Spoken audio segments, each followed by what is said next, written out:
Bismillahirrahmanirrahim. Assalamualaikum warahmatullahi wabarakatuh. Alhamdulillah, wassalatu wassalam ala rasulillah wa ala alihi wa sahbihi wa mawalah. Rabbi shrah li sadri wa yassir li amri wahlul 'uqdatam min lisani yafqahu qawli. Allahumma 'allimna ma yanfa'una wanfa'na bima 'allamtana wa zidna ilman. Allahumma inna nas'aluka ilman nafi'a wa rizqan thayyiba wa amalan mutaqabbala. Allahumma la sahla illa ma ja'altahu sahla wa anta taj'alul hazna idza syi'ta sahla. Amma ba'd. Sabahul khair, sabahun nur. Kaifa halukum? Bi khairin walhamdulillah. Sami sehat sedaya Bapak Ibu-ibu. Alhamdulillah ya. Di kesempatan hari ini tanggal berapa? Selasa 23 Juni ya 2026 bertepatan dengan 8 Muharram, Masya Allah, 1448 Hijriah, okay? Ya, kita masih mendapatkan begitu banyak limpahan karunia nikmat dari Allah Subhanahu wa taala. Di antaranya kita masih diberikan kemudahan oleh Allah Subhanahu wa taala untuk kembali hadir di madrasah yang kita cintai ini untuk kita saling thalabul ilm, ya, kita sama-sama menuntut ilmu, dan semoga Allah Subhanahu wa taala memberikan kepada kita semuanya ya ilmu yang bermanfaat, ya, amal yang diterima oleh Allah Subhanahu wa taala sebagai tentunya bekal kita nggih Bapak Ibu-ibu. Bekal kita semuanya nanti di kehidupan di masa yang akan datang, yaitu di akhirat. Allahumma amin. Kita absen terlebih dahulu. Pak Agus Santoso, Bu Andi Endang masih izin, ya. Bu Astuti izin, Bu Bekti Rianti hadirah, Bu Devi hadirah, Bu Dwi Yuliarti hadirah, Bu Erni Maija hadirah, Bu Eti Puji hadirah, Bu Etika hadirah, Bu Handayani hadirah. Pak Harsono masih sakit ya. Syafa Allah syifaan ajilan. Bu Heni Yuniarti izin, Bu Hikmastuti hadirah, Bu Lis Ismiati hadirah, Bu Mei Nur Hayati hadirah, Pak Muntarik belum ya, Bu Musinem hadirah, Bu Nini Yudianti sakit, syafa Allah syifaan. Bu Ningrum hadirah, Pak Pujiarto hadir, Bu Rasmini ada? Belum? Bu Retni Astuti izin, Pak Rohadi hadir, Bu Rohani hadirah, Bu Rosidah belum, Bu Salbiah hadirah, Bu Siti Khotijah hadirah, Bu Siti Nur Rohayatun belum, Bu Siti Nuryati hadirah, Bu Siti Rahayu hadirah, Bu Siti Sarifah hadirah, Bu Siti Sugianti hadirah, Bu Siti Suriah izin, ya. Bu Sri Sugiarti hadirah, Bu Subekti Lananing Tias hadirah, Pak Sugi Hartoyo, Pak Sugeng belum ya, Pak Suharjo belum, Bu Sukarni hadirah. Bu Sumarsi, Pak Suparman hadir. Bu Surati hadir. Pak Wargono, Bu Wasmiati, ada Bu Was izin. Bu Wigati Ningsih, Bu Wiji Astuti, Bu Yulianti hadir. Sampun sedaya? Ada yang belum dipanggil namanya? Sudah ya? Ya. Bapak Ibu-ibu yang semoga senantiasa mendapatkan rahmat dan maghfirah dari Allah Subhanahu wa taala. Biidznillah taala, atas izin Allah kembali kita akan menyambung ya kajian kita. Bahasan kita masih membahas tentang kandungan bab yang ketiga ya. Ya, bab ketiga judulnya apa masih ingat? Ya, barang siapa mengamalkan tauhid dengan semurni-murninya, ya, orang yang mengamalkan tauhid dengan semurni-murninya, jaminannya adalah pasti masuk surga tanpa hisab, ya. Dan kita sudah sampai di kandungan bab yang nomor 9.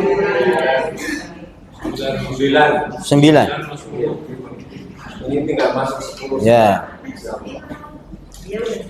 9 sampun nggih?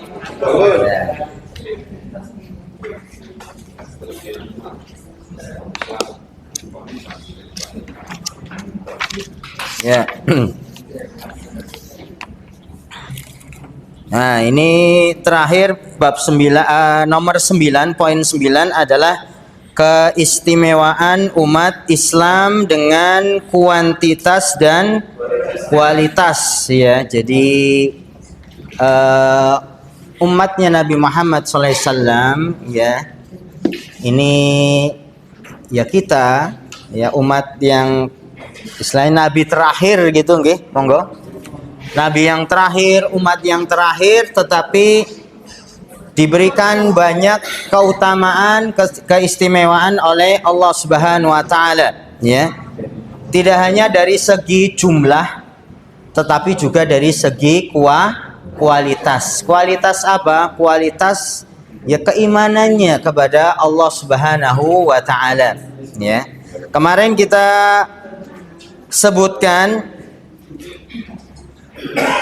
dari mana kita mengetahui bahwasanya umat Islam, umatnya Nabi Muhammad SAW ini punya keistimewaan ya dari kualitas dan kuantitas adalah ya Nabi sendiri SAW yang kemudian mengkabarkan kan gitu ya, bahwasanya Nabi pernah diperlihatkan ya kondisi nanti di hari kiamat.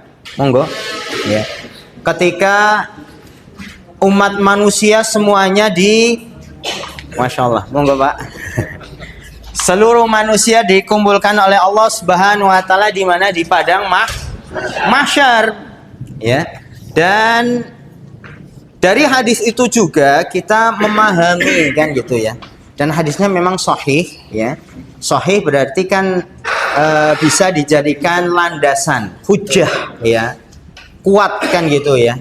Dan ini adalah perkara-perkara yang sudah terjadi atau belum ya. Jadi Nabi itu mengetahui akan hal yang belum terjadi itu bukan dari Nabi, tetapi karena memang apa diwahyukan oleh Allah Subhanahu wa taala ya. Nabi itu tidak mengetahui perkara-perkara yang gaib ya, kecuali apa yang diwahyukan, yang diberitahukan kepada Nabi kita Nabi Muhammad SAW ya dari Allah Subhanahu wa taala ya.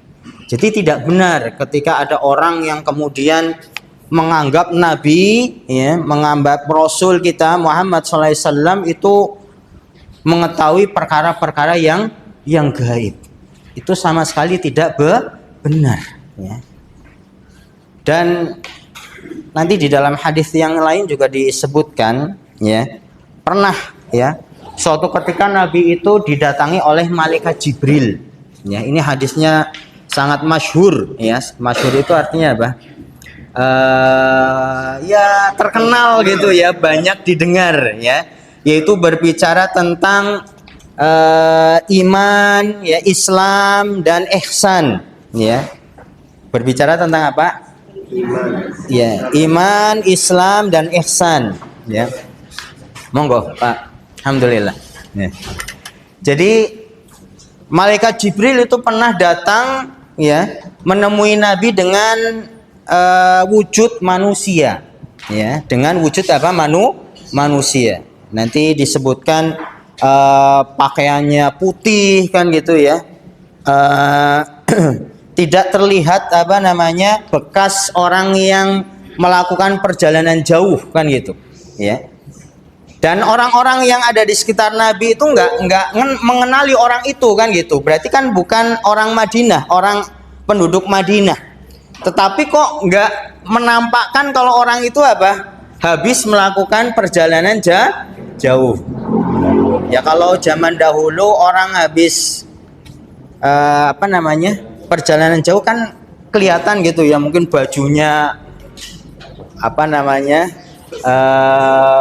ya banyak debu kan gitu ya, karena zaman dahulu kan pakainya apa onta atau kuda kan membekas kan gitu. Tapi orang ini kok nggak ada sama sekali bekas habis bepergian kan gitu ya. Dan ketika datang menghadap Nabi kemudian langsung bertanya kepada Nabi ya, yaitu tadi bertanya tentang apa itu Islam, apa itu iman, apa itu ihsan. Setelah itu dijawab oleh Nabi. Termasuk salah satu pertanyaan yang diajukan oleh malaikat Jibril itu adalah Nabi ditanya mas-sa'ah. Apa pertanyaan? Mas-sa'ah. As-sa'ah apa as-sa'ah? Mas-sa'ah. As-sa'ah, as-sa'atu. As-sa'ah itu kalau bahasa Arab itu artinya itu, yang buat penunjuk waktu itu as-sa'ah. Artinya apa? Jam, ya. As-sa'ah itu artinya jam. Kalau pernah belajar bahasa Arab, as-sa'ah, sa'atun itu artinya jam.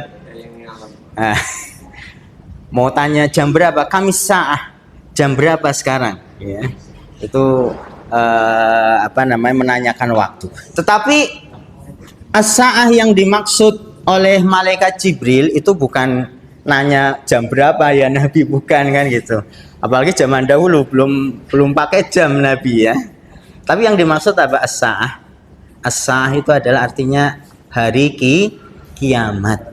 As-sa'ah itu maknanya adalah hari kiamat. Nabi ditanya, "Mas sa'ah, kapan terjadinya hari kiamat?" Kemudian Nabi menjawab apa? Saya tahu kapan terjadinya gitu di tahun. Nabi apakah menyebutkan tahun gitu? Tidak. Bahkan Nabi kemudian mengatakan yang ditanya itu tidaklah lebih tahu dari orang yang bertanya. Ya. Nabi mengatakan saya tidak tahu kapan terjadinya hari kiamat. Ya. Karena memang terjadinya hari kiamat itu adalah sesuatu yang gaib, perkara-perkara yang termasuk perkara yang gaib, enggak ada yang tahu kecuali Allah Subhanahu wa taala. Ya. Jadi Nabi pun tidak tahu akan perkara-perkara yang gaib, ya. Namun kemudian nanti Nabi juga menjelaskan ciri-cirinya kan gitu. Apa saja, termasuk nanti ada al-alamah, ciri-ciri kiamat itu ada ciri-ciri yang kecil, alamah sughra ya.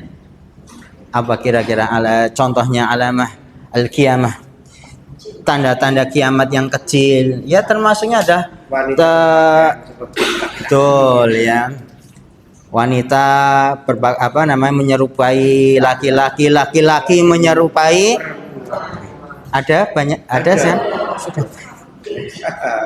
Kemudian terjadinya banyak kemaksiatan, terjadinya banyak zilzal, gempa bumi dan seterusnya, itu termasuk dari tanda-tanda kiamat, tetapi itu tanda-tanda yang kecil. Orang-orang berlomba-lomba untuk membangun bangunan yang tinggi, itu juga termasuk tanda-tanda kiamat. Ya sekarang sudah nampak ya. Terus apa lagi? Macam-macam ya. Napa Pak? Ya, waktu yang ya taqarrab zaman ya. Termasuk waktu itu berjalan begitu cepat ya. Ada yang dimaknai adalah memang dirasakan cepat, ada juga yang dimaknai waktu itu berjalan cepat adalah orang kalau dulu ingin berjalan safar ke tempat yang jauh mungkin memerlukan waktu yang lama ya.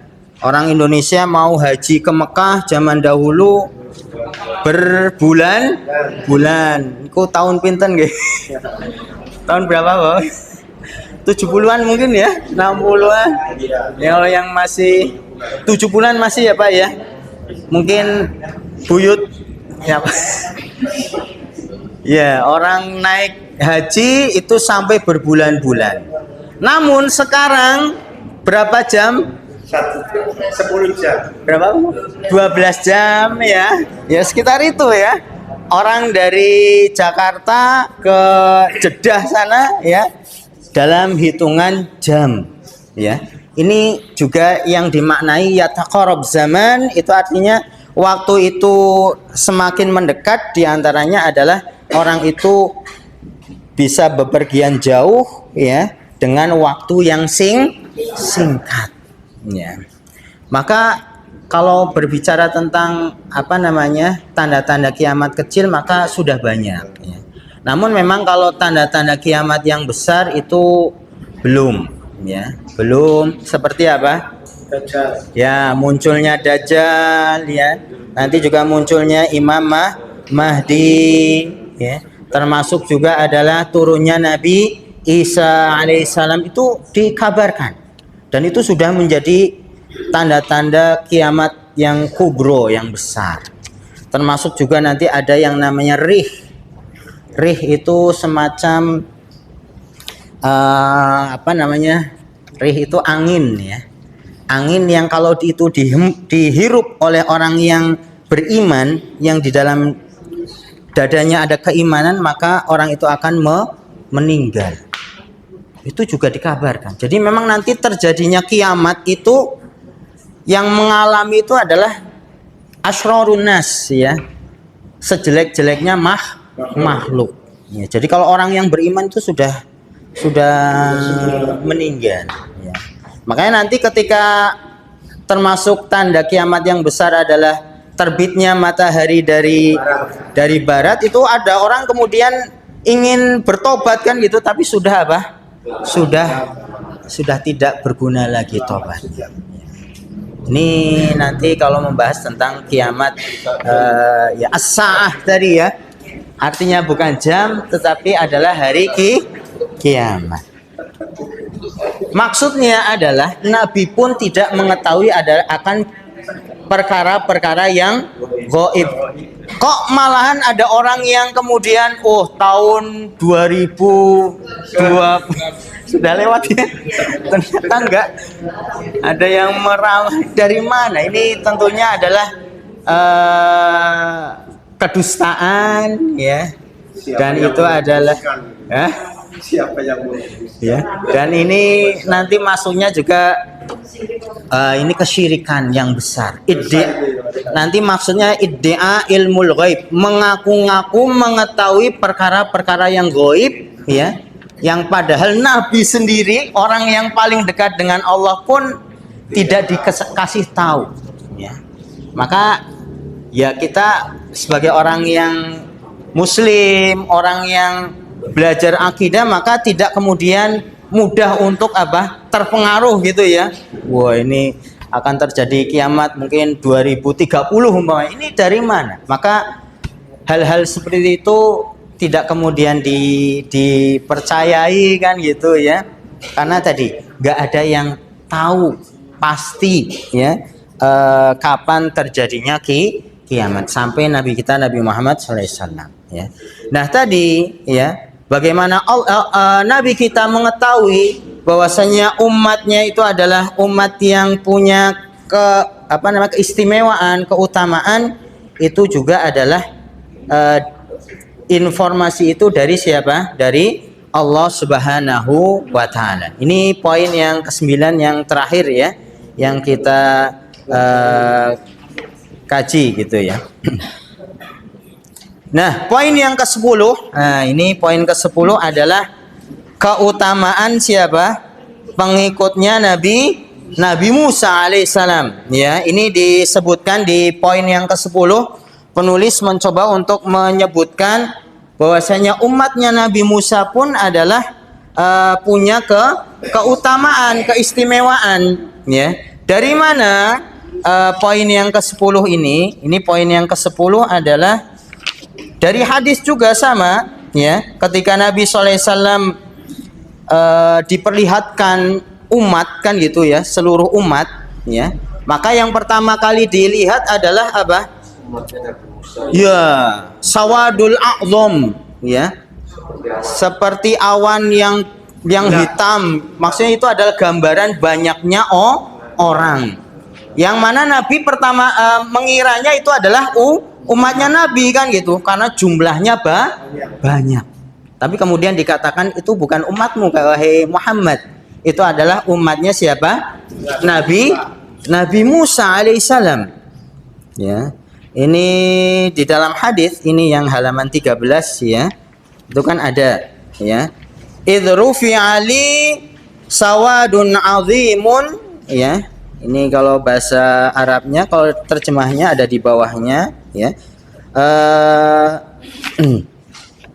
Tiba-tiba ditampakkan, berarti di halaman 14-nya terjemahannya paling atas niku nggih.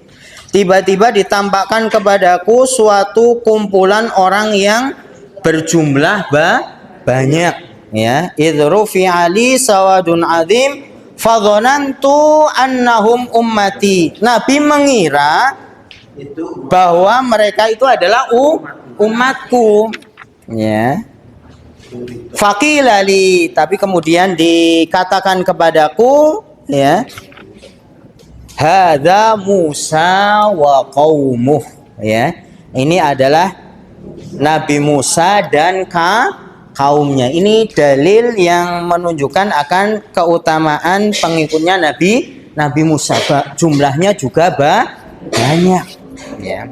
Karena kemarin kita juga sebutkan ya, di dalam hadis juga disebutkan, ini hadis yang sama, bahwasanya ya ada juga nabi yang datang nanti hari kiamat hanya memiliki sedikit pengikut kan gitu. Ada yang hanya 3 orang, 2 orang, satu orang, bahkan ada yang nabi datang sendirian ya, tanpa ada pengikut.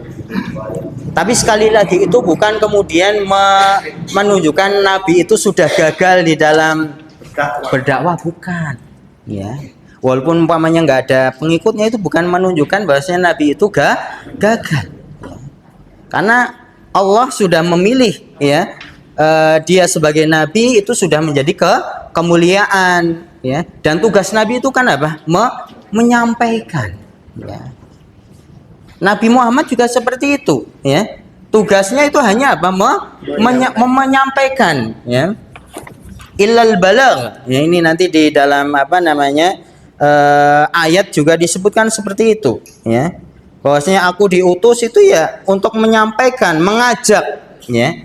Adapun kemudian orang itu menerima ya, menjawab dakwah Nabi, itu adalah siapa?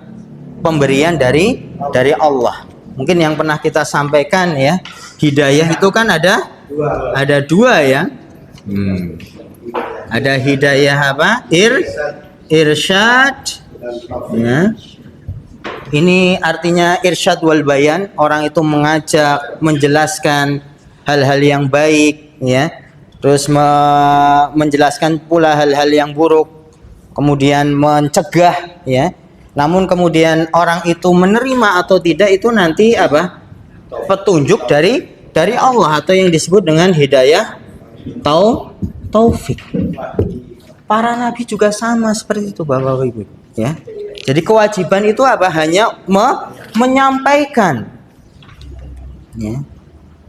Maka kalaupun nabi itu tadi datang dia hanya dengan dirinya sendiri gitu ya, tanpa memiliki pengikut, maka ya dia sudah menjalankan tugasnya sebagai seorang nabi.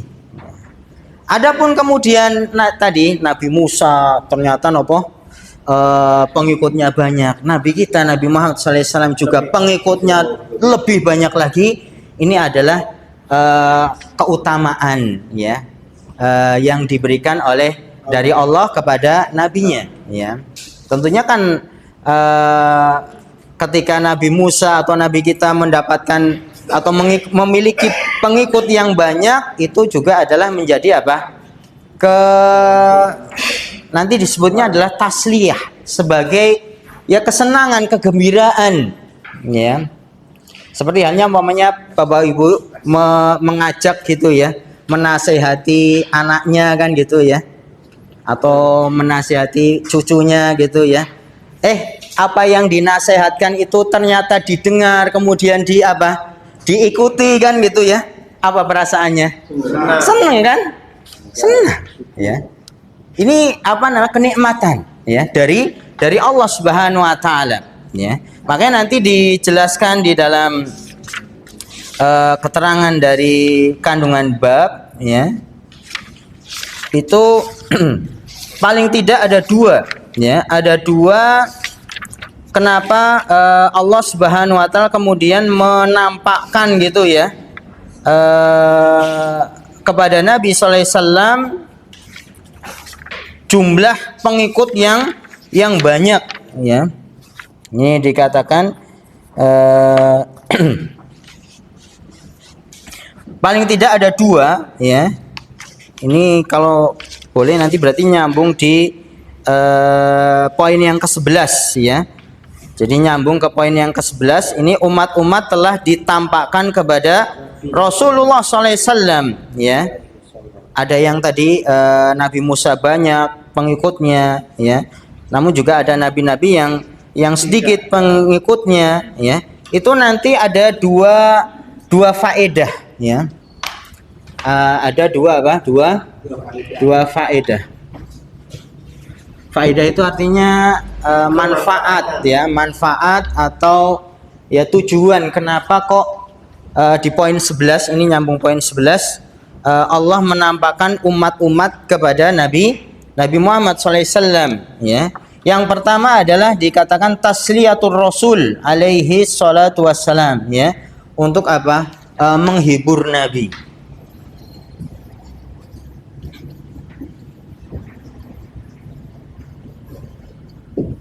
Ya.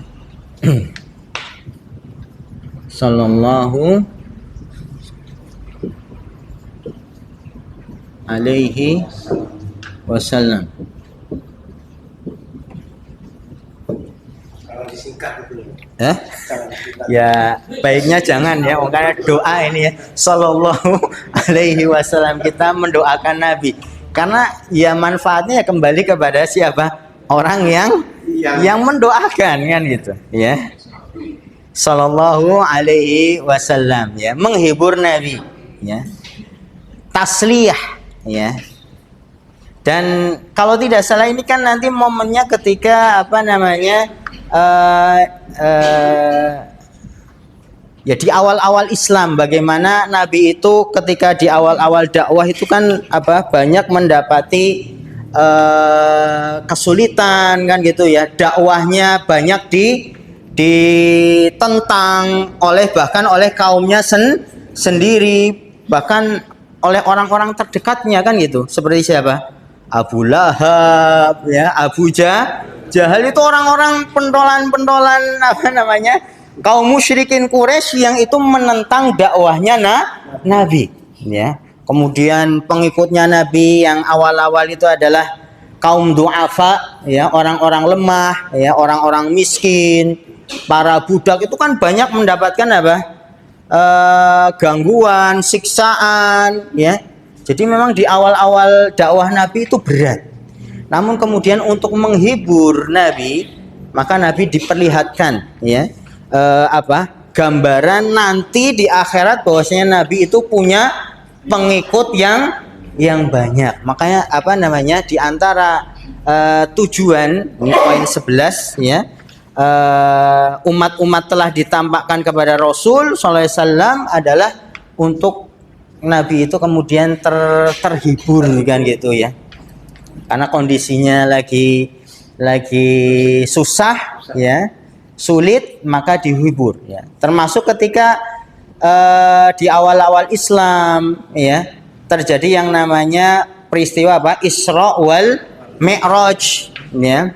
Isra wal Mi'raj, ya, Nabi sallallahu alaihi wasallam diperjalankan oleh Allah dari Mekah menuju Asyam, Palestina, ya. Kemudian nanti di sana mengimami para nabi, kemudian diangkat oleh Allah, ya, ke Sidratul Muntaha, bertemu dengan Allah, mendapatkan perintah menjalankan sholat 5 waktu. Nanti di sana diperlihatkan, ya, penghuni surga, ya, dan juga penghuni neraka. Terus ini nanti di perjalanan itu juga ada hikmahnya, adalah tasliyah juga. Tasliyah itu apa? Ya tadi, menghibur, ya. Lagi sulit, ya, dihibur oleh Allah dengan kemudian diperjalankan tadi, ya. Ya, mungkin juga dari hikmah itu juga kalau ada orang yang kemudian mungkin dalam kondisi yang ya, kesulitan, atau umpamanya mungkin kan kadang-kadang ada kalanya orang itu merasa bosan dengan rutinitas kan gitu ya. Ya nggak apa-apa. Kemudian mencari suasana baru, dalam artian berlibur gitu nggih. Rihlah, ya, safar, ya. Syukur nanti di situ ada kesempatan juga silaturahmi, ya, menjalin kekerabatan mungkin yang ada di luar kota. Itu usaha kita untuk, ya, merefresh lagi kan gitu ya. Yang mungkin orang merasa jenuh, ya, merasa bosan dengan aktivitas yang terus-terus seperti itu kan gitu, maka nggak apa-apa, ya. Tentunya niatannya adalah niatan yang baik, supaya nanti saya rihlah kan gitu nggih, jalan-jalan dengan tujuan untuk memulihkan semangat kan gitu, supaya nanti kembali ke aktivitas yang biasa, kembali semangat dan seterusnya, ya. Itu ya baik juga. Maka sama Allah juga tadi memperlihatkan umat-umat, ya, kepada Nabi kita Nabi Muhammad SAW dengan tujuan menghibur, ya. Ini disebutkan, ya. Faedahnya diantaranya adalah sebagai tadi tasliyah, ya. Haitsu ra'a minal anbiya man laisa lahu illa rajul wa rajulan, ya. Nabi melihat ada beberapa nabi yang dia hanya memiliki pengikut ar-rajul, ya, 1 atau 2 orang, ya. Wa minal anbiya man laisa ma'ahu ahad. Bahkan ada nabi-nabi yang enggak memiliki pengikut, ya. Fayatasalla bidzalika alaihi salatu wassalam, ya. Maka dengan Nabi melihat tadi jumlahnya ternyata umatnya banyak, Nabi itu terhibur, ya. Wa yaqul, kemudian Nabi berkata, ma kuntu bid'am minar rusul, ya. Bukanlah aku itu adalah nabi yang pertama kan gitu.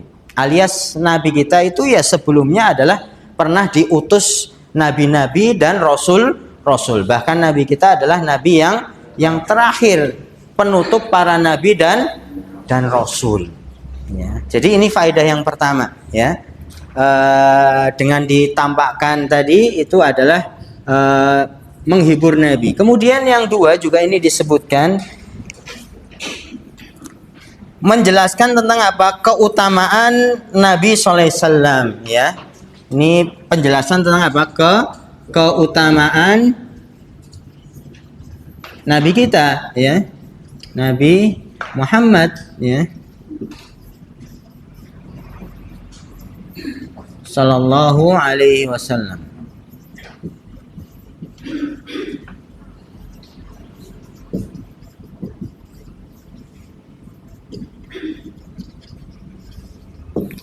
Ya, ini dijelaskan juga dengan jumlah yang banyak, pengikut yang banyak itu juga menunjukkan keutamaan, ya. Keutamaan Nabi kita Nabi Muhammad SAW. Ini dikatakan bayanu fadilatihi alaihi salatu wassalam wa syarafihi. Menunjukkan akan keutamaan dan kemuliaan Nabi kita Nabi Muhammad SAW, pengikut yang banyak, ya.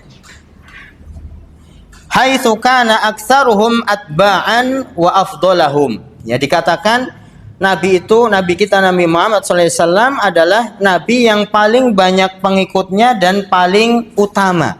Ya, tadi di poin yang ke-9 kan disebutkan jumlahnya ya banyak, kualitasnya juga lebih baik kan gitu. Ya, makanya dari jumlah yang banyak itu ada sekitar berapa? 70.000 orang, ya, yang nanti akan masuk surga tanpa dihisab, tanpa diazab, ya. Bahkan nanti ada kelipatan lagi dari setiap 70.000 itu, ya, setiap 1.000-nya itu nanti membawa 70.000 lagi, ya. Ini kualitas gitu, ya, menunjukkan apa? Kualitas. Dan memang Bapak Ibu yang semoga senantiasa dirahmati oleh Allah Subhanahu wa taala, Nabi kita Nabi Muhammad SAW itu banyak diberikan keutamaan oleh Allah Subhanahu wa taala, baik di dunia dan juga nanti di akhirat, ya. Contoh yang apa namanya yang sering kita dapati kan gitu, ya. Bagaimana Nabi kita Nabi Muhammad SAW itu namanya senantiasa apa? Disebut gitu, ya. Disebut, disandingkan dengan Allah Subhanahu wa taala, disebutkan setelah nama Allah Subhanahu wa taala kapan? Di setiap mau sholat itu kan ada azan, ya. Asyhadu an la ilaha illallah kan gitu. Kemudian setelahnya nanti disebut apa? Wa asyhadu anna Muhammadar Rasulullah. Itu juga bentuk apa? Bagaimana namanya Nabi saja sudah dimuliakan oleh Allah dengan terus disebut, ya. Setiap hari, ya, dikumandangkan di dalam azan, nanti di dalam iqamat juga seperti itu. Ini juga bentuk apa? Kemuliaan, ya, yang Allah berikan di dunia, ya, sebelum nanti di akhirat, ya. Makanya nanti di dalam surat Al-Kautsar itu kan disebutkan apa? Inna a'tayna kal kautsar. Apa artinya Al-Kautsar? Telaga, betul, ya. Ada juga yang memaknai Al-Kautsar itu adalah artinya khairun katsir, kebaikan yang begitu banyak. Inna a'tainaka, sungguh wahai Muhammad kami telah memberimu apa? Al-Kautsar, ya. Tadi telaga, ada juga yang maknanya adalah khair al-katsir, kebaikan yang begitu banyak. Termasuk yang Allah berikan di dunia, ya. Nanti di surat di surat An-Nasr, ya, idza jaa nasrullahi wal fath, ya. Ketika datang pertolongan Allah dan ditaklukkannya kota Mekah, ya. Nah, itu nanti Allah kemudian sebutkan kenikmatan-kenikmatan yang Allah berikan kepada Nabi di dunia. Apa?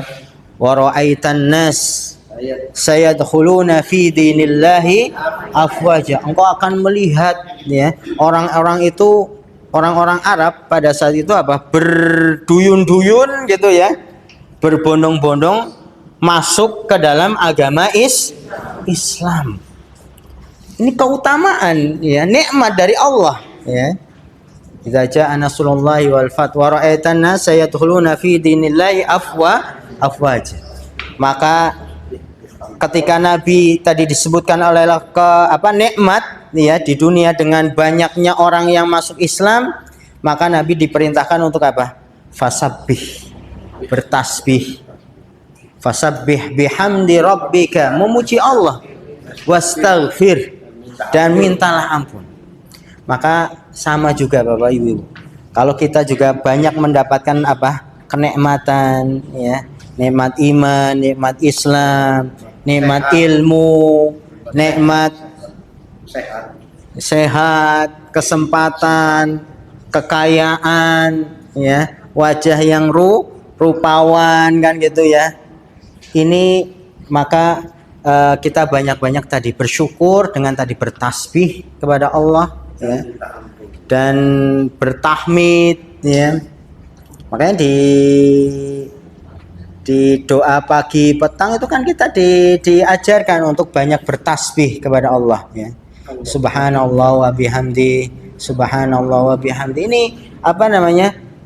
ungkapan syukur kita kepada Allah. Nabi saja diperintahkan untuk apa? Tadi banyak bertasbih, bertahmid, memuji Allah Subhanahu wa taala, termasuk juga adalah banyak beristighfar, wastaghfir, ya. Mintalah ampun kepada Allah Subhanahu wa taala. Ini Nabi loh ya yang sudah dijamin masuk surga, dosa-dosanya diampuni oleh Allah Subhanahu wa taala, masih diperintahkan untuk banyak beristighfar, ya.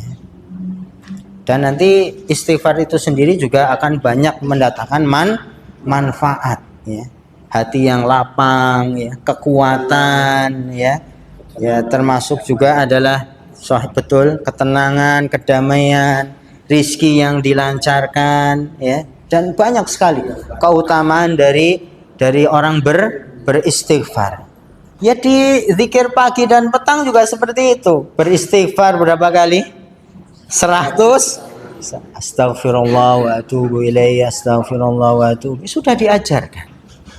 Makanya juga nanti di dalam riwayat hadis, ya, dari Ibunda Aisyah radhiyallahu anha, setelah tadi turunnya surat An-Nasr itu, Nabi praktekkan setiap ruku, Nabi sholat ruku, di dalam ruku dan di dalam sujud tadi, subhanallah, subhanakallahumma wa bihamdika,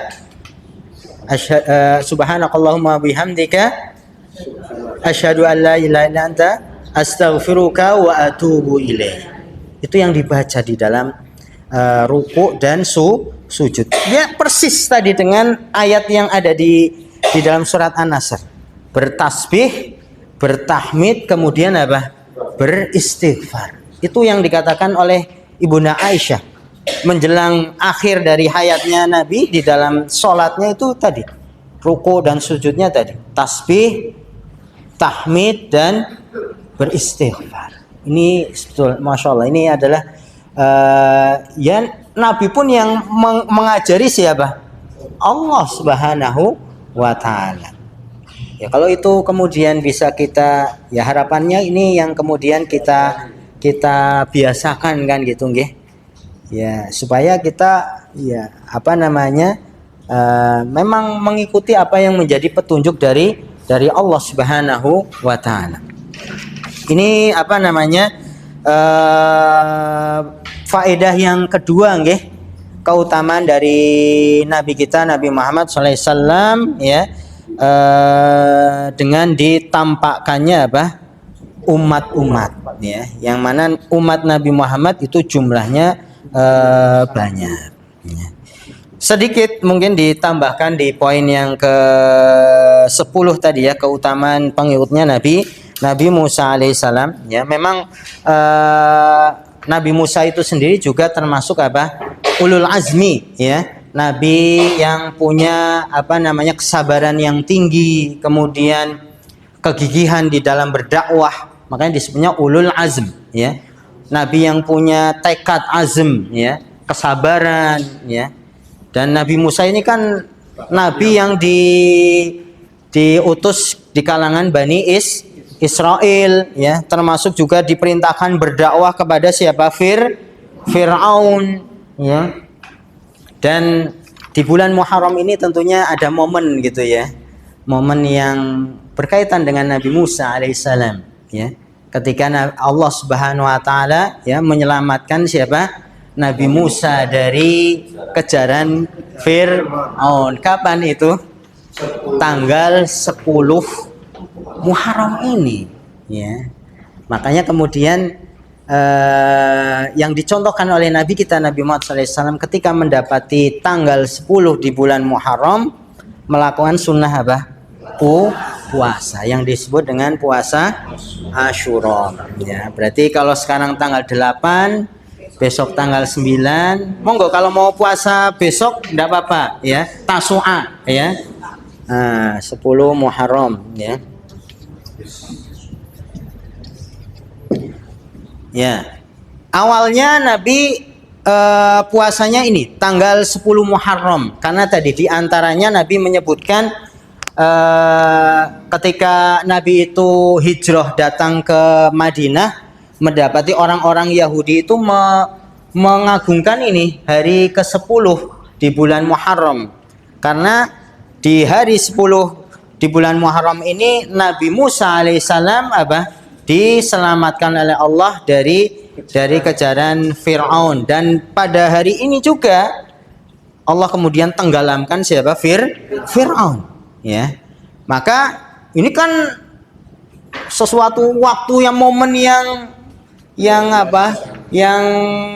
spesial gitu ya, keselamatan ya yang Allah berikan kepada Nabi Musa. Maka orang-orang Yahudi berpuasa. Maka ketika Nabi datang ke Madinah mendapati orang-orang Yahudi puasa, maka Nabi mengatakan, "Nah, ana ahaqqu bi Musa minhum."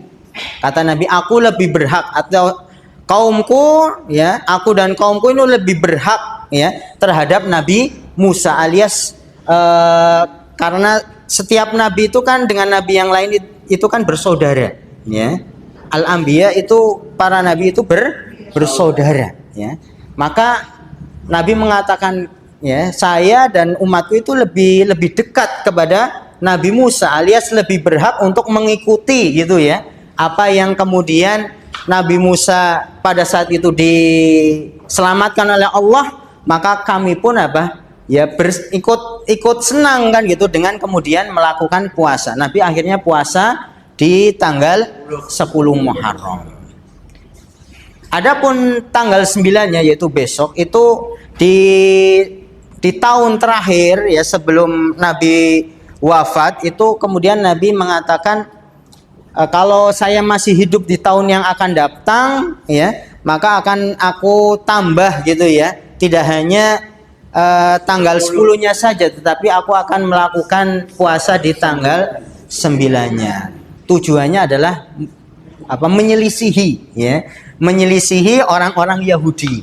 Karena orang-orang Yahudi puasanya di tanggal 10, maka supaya nggak sama kan gitu ya, ditambah 1 hari lagi. Namun Nabi belum sempat melakukan itu, sudah kemudian Nabi wafat. Ini makanya para ulama mengatakan yang lebih baik adalah tidak hanya, kalau hanya 1 hari saja boleh gitu ya, sunnah. Namun kalau lebih baik lagi adalah ditambah 1 hari lagi. Jadi monggo kalau yang ingin mulai berpuasa besok tanggal 9 ditambah di hari Kamisnya ya, tanggal 10-nya, okay? Jadi Rabu tanggal 9-nya Dzulhijjah, Kamisnya tanggal 10 Muharramnya. Ini kenapa ini menjadi mulia hari ini? Karena tadi disebutkan adalah berkaitan dengan Nabi Musa alaihissalam gitu, okay? Dan kaumnya yaitu Bani Israel. Dan sebetulnya nanti di dalam Al-Quran juga banyak disebutkan kisah-kisah Bani Israel, ya, keutamaan yang Allah berikan kepada Bani Israel itu banyak, ya. Di antaranya Allah banyak kirim utus nabi-nabi itu banyak ke Bani Israel, ya. Nabi, Rasul, kitab-kitab juga banyak diturunkan kepada Bani Israel, ya. Ya. Ini pelajarannya juga apa? Ketika banyak kenikmatan sebetulnya itu yang mendorong, mewajibkan kita untuk banyak bersyukur atas nikmat. Bukan malah kemudian menjadikan kenikmatan itu ya digunakan untuk hal-hal yang melanggar syariat, ya. Maka ini berkaitan dengan poin yang ke-10 ya. Keutamaan pengikut Nabi Musa dan Nabi Musa sendiri, ya. Dan itu yang masih kita sebagai umat Islam, umatnya Nabi Muhammad masih melakukan amalan gitu ya, sunnah yang ada kaitannya dengan Nabi Musa alaihissalam dan pengikutnya, yaitu kita menjalankan ya harapannya ya berpuasa di tanggal 10 di bulan Muharram. Dan ini hukumnya sunnah nggih, hukumnya sunnah. Dan nanti juga Nabi menjelaskan puasa 10 Muharram ini yukafir as-sanah al-madiyah ya, bisa menghapus dosa-dosa setahun yang telah lewat ya, setahun yang telah lewat. Ini kan kesempatan ya. Dan nanti kalau di dalam sejarahnya, memang sebelum diwajibkannya puasa Ramadan, ini wajib. Dikatakan oleh para ulama, sebelum adanya puasa Ramadan ya, itu kan wajib. Ini dulu sudah ada ya. Tapi ketika turun syariat perintah untuk menjalankan puasa Ramadan, maka puasa Ramadan yang menjadi wajib, yang ini asalnya wajib menjadi sunnah. Ya. Dan tadi kesempatan kita untuk mengurangi dosa, menghapus dosa. Itu ada yang ingin ditanyakan mungkin satu? Yeah. Kita berbicara bulan Muharram. Yeah. Bahwa tradisi di desa kami, Masya Allah, itu selalu dan mengagung-agungkan akan suatu artinya dengan kekuatan. Oh, nggih. Sampai dengan Menanggap wayang, Mas. Sampai juga dengan menyembelih hewan yang syaratnya pedit. Nah, itu bagaimana pandangan Islam? Terima kasih. Masya Allah. Ya, bulan Suro gitu nggih. Ya. Jadi ini jadi kaidah saja gitu secara umum ya. Sebetulnya di dalam syariat kita itu bukan istilah anti terhadap sesuatu yang menjadi kebiasaan ya. Jadi adat istiadat itu sebetulnya selama itu tidak bertentangan dengan syariat itu boleh-boleh saja ya. Ini secara umum kaidahnya ya. Adat istiadat selama tidak bertentangan dengan syariat, tidak ada nilai kesyirikan, tidak ada nilai tadi penyimpangannya, maka itu sebetulnya sesuatu yang boleh. Terus sikap kita gimana gitu? Nah. Namun juga perlu dilihat kan gitu. Tadi umpamanya orang menyembelih ya dengan itu niatannya apa, Pak? Nggak tahu. Ya. Kembali lagi, kalau umpamanya menyembelih itu kan sebetulnya menyembelih itu sendiri kan kalau itu lillahi ta'ala kan berarti itu niatannya ibadah ya. Yang menyembelih termasuk ibadah. Kalau di sana ada bentuk pengagungan kepada Allah Subhanahu wa taala. Maka nanti ini berkaitan dengan kita lihat apakah kalau ini ibadah kan tentunya harus ada landasan dalilnya. Allah memerintahkan kita menyembelih atau tidak ketika ada momen-momen 10 Muharram ini umpamanya. Apakah yang dicontohkan oleh Nabi kemudian menyembelih binatang kurban seperti di Idul Adha? Setahu saya tidak ada gitu ya. Maka yaitu kalau niatnya ibadah maka yaitu nggak ada dasarnya, tidak ada dasarnya ya. Namun kalau hanya sekedar istilahnya dia menyembelih ya, kemudian ingin bagi-bagi dengan tetangga tanpa harus tadi dikaitkan dengan momen tertentu, maka itu sebetulnya asalnya boleh-boleh saja. Saya pengen nyembelih kan gitu, mumpung karena punya rezeki kan gitu ya, kemudian saya bagikan kepada tetangga itu baik ya. Namun tanpa harus kemudian mengkhususkan. Ini yang menjadi masalah itu seperti itu ya. Mengkhususkan sesuatu ibadah di momen tertentu itu kan harus ada apa? Harus ada dasarnya. Kalau nggak ada dasarnya ya takutnya itu termasuk perkara-perkara yang diada-adakan di dalam. Ya, lebih baik Daripada kita ya. Nggih, gitu aja. Oke. Jadi asalnya adat istiadat itu boleh, tetapi kalau itu berkaitan dengan ibadah ketika dimomenkan dikhususkan di momen-momen tertentu maka itu harus ada dasarnya. Jangan sampai kemudian kita menambah-nambahkan gitu nggih. Ya itu baik kan gitu ya. Tetapi kalau nggak ada pijakannya berarti kan seakan-akan kita membuat syariat baru. Ini yang menjadi masalah.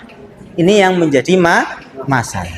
Kalau hanya niatnya saya menyembelih dan saya bagikan itu no problem.